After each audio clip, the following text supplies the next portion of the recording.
ചരിത്രമാണ്. Hi friends, welcome to my channel.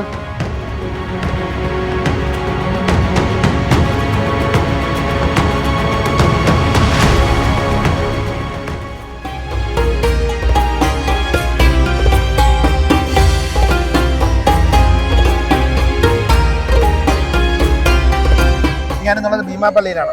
Beemapally Uroos അല്ല ഭീമാപള്ളി ചന്ദനക്കുടം. സമ്പന്നമായ ചരിത്രവും പൈതൃകവും കൂടിയ ഇടം കൂടിയാണ് ഭീമാപള്ളി. യിൽ നിന്നും കേരളത്തിലെത്തുകയും കേരളം മൊത്തം ചുറ്റിക്കറങ്ങുകയും ഒടുവിൽ തെക്കേ തിരുവിതാംകൂറായ തിരുവല്ലം എന്ന സ്ഥലത്ത് സ്ഥിരതാമസമാക്കുകയും ചെയ്യും.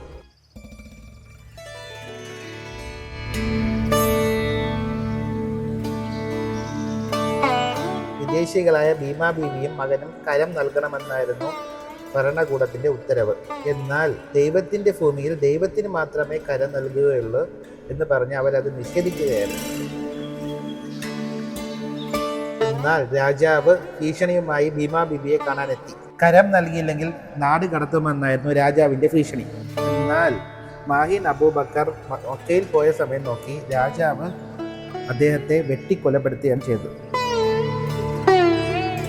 വേർപാട് താങ്ങാൻ വയ്യാതെ മാതാവ് അധികകാലം ജീവിച്ചിരുന്നില്ല. മാഹിൻ അബൂബക്കർ മരിച്ച് 40-ാം പക്കം ഭീമാബീവിയും മരണപ്പെട്ടു.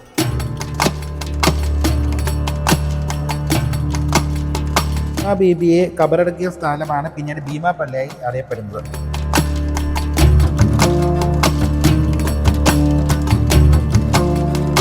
ഭീമാപള്ളിയിലെ ആണ്ട് നേർച്ചയാണ് ഉറൂസ് അല്ലെങ്കിൽ ചന്ദനക്കുട ആണ്ട് നേർച്ച എന്ന് അറിയപ്പെടുന്നത്.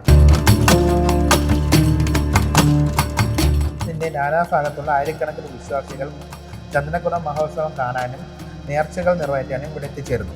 സ്കൂളുകളിൽ ഭീമാബീവിയും മകനും പള്ളിക്ക് ചുറ്റും പ്രദർശനം ചെയ്യുമെന്നാണ് വിശ്വാസം.